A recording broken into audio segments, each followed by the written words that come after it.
Bendiciones, soy el pastor Abraham y esto es Doctrina Pura. Hoy vamos a estar haciendo el comentario bíblico de Mateo capítulo 9, donde vamos a encontrar 3 puntos especiales como son la sanidad y liberación, el llamamiento de un discípulo y el ayuno, una respuesta de parte de Jesús a qué es el ayuno. Así que vamos a la palabra. Dice el verso 4 al 6, como Jesús conocía sus pensamientos, les dijo: ¿por qué dan lugar a tan malos pensamientos? ¿Qué es más fácil decir, tus pecados quedan perdonados? O decir, levántate y anda. Pues para que sepan que el Hijo del Hombre tiene autoridad en la tierra para perdonar pecados. Se dirigió entonces al paralítico: levántate, toma tu camilla y vete. Acá encontramos una sanidad, un milagro en la sanidad física de este hombre, pero que siempre está precedida por el perdón de los pecados. Había algo que no era normal para la época y era que alguien le dijera a otra persona que le podía perdonar los pecados. Esto era lo que más causaba asombro. Tal vez no así las sanidades, porque las sanidades han acompañado todo el tiempo del pueblo de Dios y las cosas del Señor siempre han estado acompañadas de grandes señales. Pero el hecho de que Jesús diga a un hombre que tus pecados te son perdonados, eso sí hacía una gran diferencia. ¿Por qué? Porque aunque Jesús de Nazaret, que es Dios, el Hijo de Dios, Él viene también para operar en sanidades y milagros. Su real función, o a lo que vino, su propósito, será el de perdonar el pecado de la humanidad. Mira el verso 9. Al irse de allí, Jesús vio a un hombre llamado Mateo sentado a la mesa de recaudación de impuestos. Sígueme, le dijo. Mateo se levantó y lo siguió. Y acá encontramos un discípulo. ¿Cómo Jesús llamaba a sus discípulos? Los encontraba en su oficio que estaban haciendo. En este caso, había un trabajo llamado publicanos. ¿Quiénes eran los publicanos? Eran judíos que fueron contratados por Roma para cobrar impuestos. ¿Cómo se mantiene un gobierno? Siempre ha sido igual, a través de cobrar impuestos al pueblo que es gobernado. Como el imperio reinante es Roma, es el imperio romano, entonces ellos vienen y contratan a unas personas para que cobren los impuestos para el César y para los gobernadores. Así que publicanos son estos judíos. Uno de ellos era Mateo. Estas personas no gozaban de buena reputación en medio del pueblo judío. ¿Por qué? Porque decían como que se habían vendido al enemigo y trabajaban para el enemigo, pero era un trabajo como cualquier otro. Así que Jesús va y se acerca a este joven o a este hombre llamado Mateo, que trabaja como publicano, cobrador de impuestos, y los llama. Así que Jesús va a terminar llamando para que sean sus discípulos, no a personas de los que los demás creerían que deberían ser llamados, como los religiosos, los que pasaron en el templo estudiando. No, mira que el Señor fue y llamó pescadores, llamó hijos de familia, en este caso un publicano. Ve conmigo al verso 11, dice: cuando los fariseos vieron esto, le preguntaron a sus discípulos: ¿por qué come su maestro con recaudadores de impuestos y con pecadores? Al oír esto, Jesús les contestó: no son los sanos los que necesitan médico, sino los enfermos. Pero vayan y aprendan lo que significa: lo que pido de ustedes es misericordia y no sacrificios, porque no he venido a llamar a justos, sino a pecadores. Así que acá encontramos cómo Jesús exhorta de frente a los religiosos de la época y les dice: vayan y aprendan. O sea, como si nunca hubieran tomado en sus manos la palabra. Y es que los religiosos de esa época se parecen mucho a los religiosos de esta época, porque eso nunca cambiará, que son personas que, a pesar de tener contacto con la palabra de Dios, que han escuchado muchos mensajes acerca de la palabra de Dios, no son personas ni que profundizan en la palabra ni que tienen un interés en llevarla a la práctica para agradar a Dios. Así que Jesús aclara que Él ha venido es a llamar a pecadores al arrepentimiento, porque los que se creen justos, ya de por sí esa es una mala condición, pero ni siquiera son dignos de un llamado de parte del Señor. Ahora ve conmigo al verso 14. Un día se le acercaron los discípulos de Juan y le preguntaron: ¿cómo es que nosotros y los fariseos ayunamos, pero no así tus discípulos?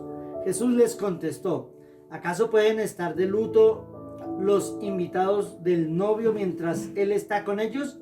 Llegará el día en que se les quitará el novio, entonces ayunarán.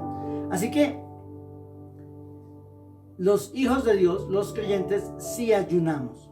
Sí ayunamos. Pero aquí hay una referencia muy importante cuando Jesús se refiere a sí mismo como el novio. El novio. Nosotros a través de la palabra en Mateo capítulo 22 vamos a ver cómo el Señor invita a las bodas del Cordero. El Rey invita a las bodas de su Hijo, que tipifica a Jesús en una ceremonia con la iglesia, que es la novia. Y aquí Jesús se presenta como el novio y dice que en ese momento el novio estaba con ellos. Y cuando el novio está con ellos no hay ayuno. Así que ya sabes que cuando estemos en la eternidad con el Señor no habrá ayuno. ¿Por qué? Porque ya estaremos con Él en su presencia todo el tiempo. Pero dice que cuando el novio se ha quitado, entonces ayunarán. ¿Por qué? Porque es la forma de apartarnos para compartir con Él. El ayuno no tiene que ver únicamente con la abstinencia y no solamente de alimentos, sino que nosotros lo que vamos es a debilitar toda nuestra naturaleza humana y pecaminosa, carnal, a través de abstenernos de diferentes cosas, sean los vicios, las malas palabras, las malas conductas, los malos pensamientos, las malas actitudes, las malas compañías, como también de alimentos que no solamente que nos son perjudiciales para nuestro cuerpo, sino con el propósito de apartarnos y estar en la presencia de Dios para crecer espiritualmente. Ahora ve conmigo al verso 18. Mientras él les decía esto, un dirigente judío llegó, se arrodilló delante de él y le dijo: mi hija acaba de morir, pero ven y pon tu mano sobre ella y vivirá. Ve conmigo hasta el verso 24, donde dice: y Jesús le dijo: váyanse, la niña no está muerta, sino dormida. Entonces empezaron a burlarse de él, pero cuando les hizo salir, entró él, tomó a la niña de la mano y ella se levantó. Así que acá encontramos una resurrección, una de tantas o de varias resurrecciones. En otro evangelio hay un poco más de detalles, donde dice que fue acompañado exclusivamente por 3 de sus discípulos, que fueron Pedro, Juan y Jacobo, y sacó también a todas las personas que habían venido a llorar o a acompañar a la familia, y se quedó solo con el papá y la mamá de la niña. ¿Para qué? Es que es importante que cuando hay una persona en necesidad se rodee específicamente de las personas necesarias, como lo son las personas que los van a apoyar en su dolor, como las personas de fe, como lo era Jesús y sus 3 discípulos, a través de los cuales puede obrarse un milagro. Así que yo hablo en esta mañana a todas las personas que tienen áreas de su vida muertas o que están pasando por una enfermedad o un momento de dificultad. Yo te digo, rodéate de las personas correctas, exclusivamente personas que sean de fe, y en especial a Jesús y sus discípulos, para que sea desatada la palabra de fe y vuelva a la vida, como pasó en la hija de Jairo. En este relato vamos a devolvernos al verso 19, donde dice: Jesús se levantó y fue con él acompañado de sus discípulos. En esto, una mujer que hacía 12 años padecía de hemorragias, se le acercó por detrás y le tocó el borde del manto. Pensaba: si al menos logro tocar su manto, quedaré sana. Jesús se dio vuelta, la vio y le dijo: ánimo, hija, tu fe te ha sanado. Acá encontramos un milagro muy sorprendente, porque no es Jesús yendo hacia una persona, sino es una persona yendo hacia Jesús. Esta mujer, en condición de flujo de sangre permanente, se consideraba impura, así que no podía estar ni siquiera cerca de otras personas, no los podía tocar, y su vestimenta debía ser diferente. Era separada de la sociedad, era estigmatizada, era objeto de burlas.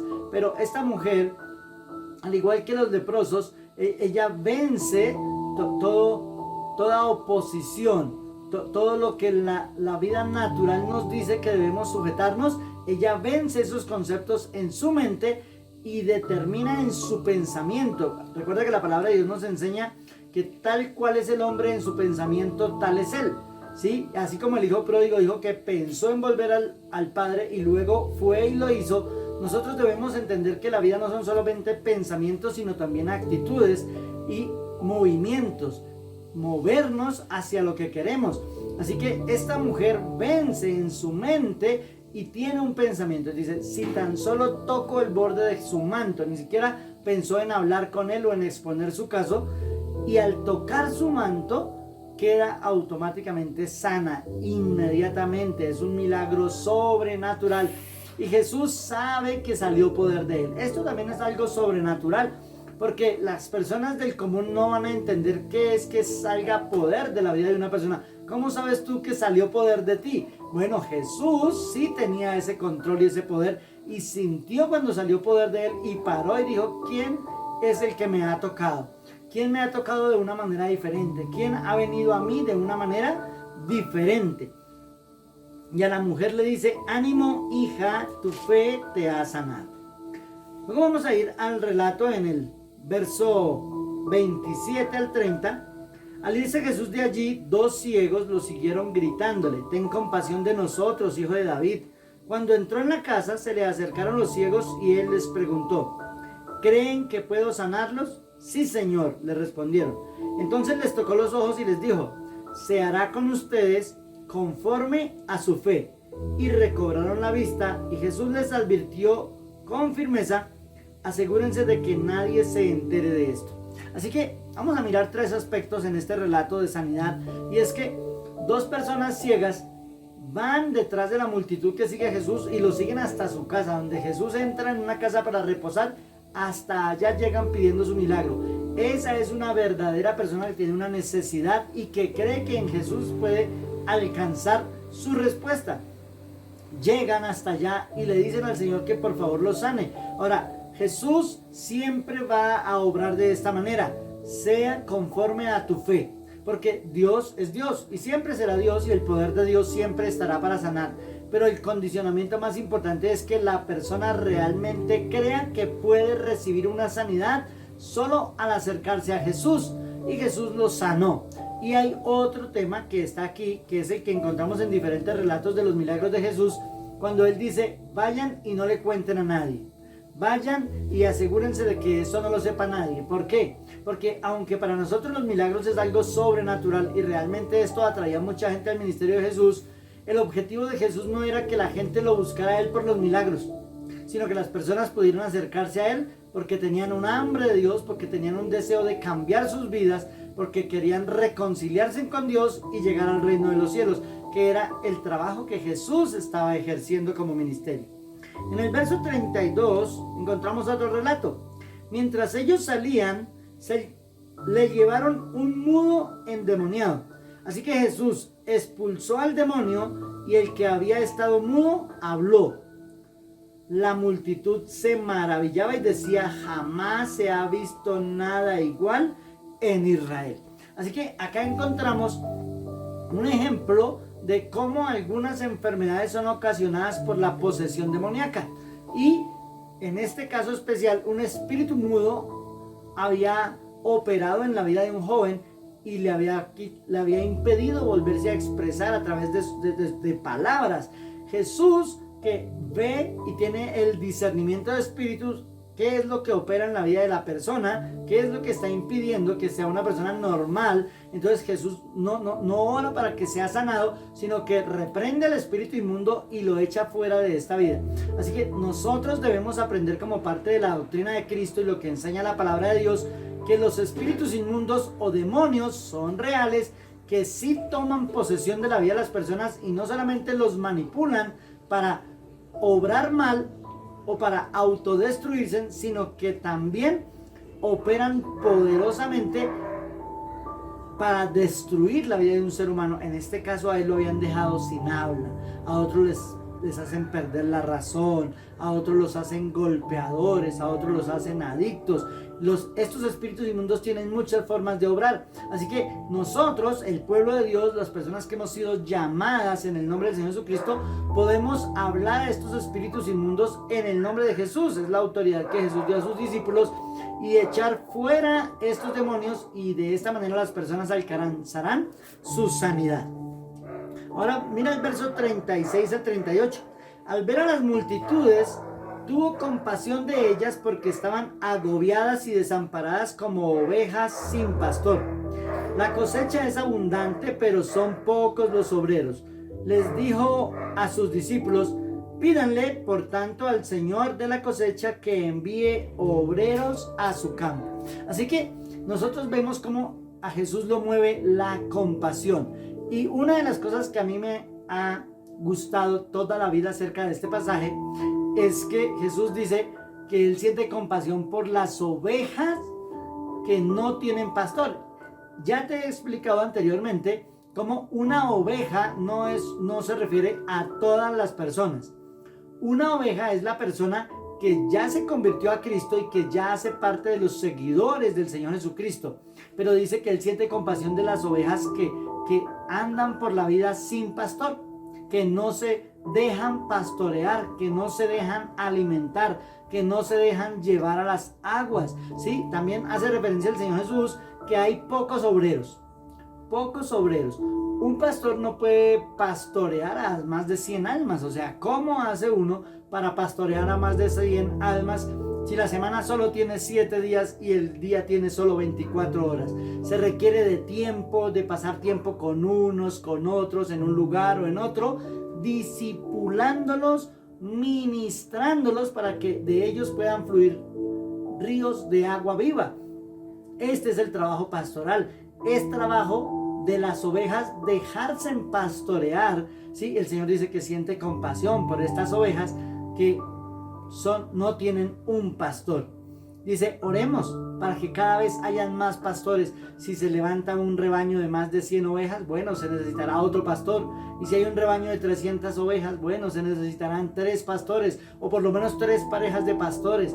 Entonces necesitamos entender bien la obra ministerial, que esto no se trata de que hayan cientos, miles o millones de personas reunidas en un lugar creyendo en el Señor, sino que se requieren son pastores llamados por el Señor, dedicados de tiempo completo a enseñar y adoctrinar a los nuevos creyentes en grupos, creería yo, de 100 o máximo hasta de 200 personas, si con un buen plan de trabajo y de organización eso se pudiera hacer. Bueno, estos son los puntos que hemos extraído acerca de Mateo capítulo 9. Qué importante es entender el reino espiritual en cuanto a ángeles y demonios, el tema de las sanidades, de las liberaciones, y que Jesús llama. El Señor necesita, lo que vemos ahí en el llamamiento de Mateo, lo encontramos al final del verso 36 al 38, en la importancia de que personas sean llamadas para edificar a otros, para formar a otros, y que ya que hay predicadores, que las personas que se han convertido a la fe de Cristo se dejen adoctrinar y sean ovejas con un pastor. Bueno, ese ha sido el comentario bíblico de hoy. Te recuerdo que te suscribas a nuestro canal de Doctrina Pura, dale like a los videos y toca la campanita para que te llegue la notificación del video que subimos el día martes, que estamos haciendo el comentario bíblico del Antiguo Testamento, y los días viernes que hacemos comentario bíblico del Nuevo Testamento. Te bendigo en el nombre poderoso de Jesús y hasta la próxima.